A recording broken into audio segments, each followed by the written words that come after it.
ब्राह्मण परिवार में हुआ जन्म, शादी के लिए बदला धर्म, 2 बार जीता नेशनल अवार्ड, एक्ट्रेस का रविंद्रनाथ टैगोर से है कनेक्शन।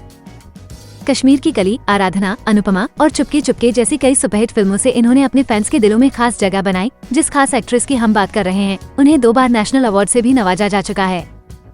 ये है उस दौर में बिकिनी शूट से सुर्खियों में आई शर्मिला टैगोर।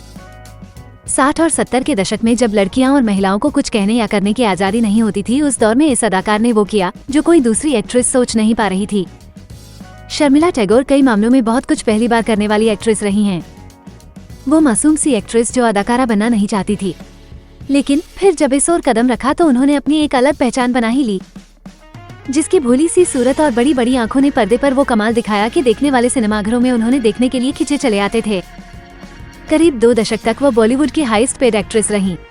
ये अदाकार बंगाल में एक ब्राह्मण परिवार में जन्मी थी, लेकिन उन्होंने प्यार और शादी के लिए धर्म तक बदल लिया। इस एक्ट्रेस का मशहूर साहित्यकार और कवि रविंद्रनाथ टैगोर से भी खास कनेक्शन है। कश्मीर की कली, आराधना, अनुपमा और चुपके चुपके जैसी कई सुपरहिट फिल्मों से इन्होंने अपने फैंस के दिलों में खास जगह बनाई। जिस खास एक्ट्रेस की हम बात कर रहे हैं, उन्हें 2 बार नेशनल अवार्ड से भी नवाजा जा चुका है। ये है उस दौर में बिकिनी शूट से सुर्खियों में आई शर्मिला टैगोर। 60 और 70 के दशक में जब लड़कियां और महिलाओं को कुछ कहने या करने की आजादी नहीं होती थी, उस दौर में इस अदाकार ने वो किया जो कोई दूसरी एक्ट्रेस सोच नहीं पा रही थी। शर्मिला टैगोर कई मामलों में बहुत कुछ पहली बार करने वाली एक्ट्रेस रही हैं। सत्यजीत रे की बांग्ला फिल्म अपूर संसार से उन्होंने अपने फिल्मी करियर की शुरुआत की। इसके बाद शर्मिला ने बॉलीवुड में कदम रखा। उनकी पहली फिल्म थी कश्मीर की कली। पहली फिल्म से उन्हें फेम मिलने लगा और फिर उन्होंने पीछे मुड़कर नहीं देखा। उनका अलहदा और बेबाक अंदाज पहली बार film an evening in Paris में देखने को मिला। फिल्म के लिए उन्हें खास पहचान मिली, लेकिन इसके साथ उस दौर में उन्हें ट्रोलिंग का शिकार भी होना पड़ा। ये वो दौर था जब सोशल मीडिया लोगों से कोसों दूर था।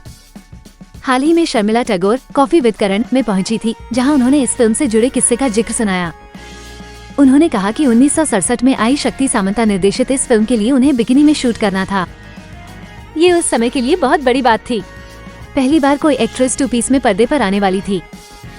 जब इस सीन की शूटिंग की जा रही थी, तब कैमरा पर्सन से लेकर टीम में मौजूद सभी लोग परेशान हो गए थे, क्योंकि ये सबके लिए नई बात थी।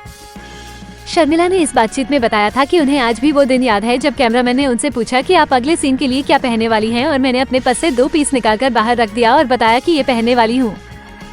इसके बाद कैमरामैन का चेहरा देखने लायक था। शर्मिला ने कहा कि आज ये चीजें बहुत सामान्य लगती है, लेकिन तब ये टैबू थी। इस फिल्म के लिए उन्हें देश भर में जनता के गुस्से का सामना करना पड़ा था। इस मामले को लेकर पार्लियामेंट तक में सवाल पूछे गए। उन्होंने बताया कि वो अकेले रहने लगी और इसके बाद वो फिल्म्स की स्क्रिप्ट चुनने में सावधानी बरतने लगी। कॉफी विद करण में शर्मिला टैगोर ने बताया कि वो अपने जमाने की ऐसी एक्ट्रेस थी जो हिपस्टर्स पहनती थी। उन्होंने ये भी बताया कि बॉलीवुड में उस जमाने में कोई एक्ट्रेस ऐसी नहीं थी जो रैप पार्टी में जाती रही हो, लेकिन वो जाती भी थी और फुल मस्ती करती थी।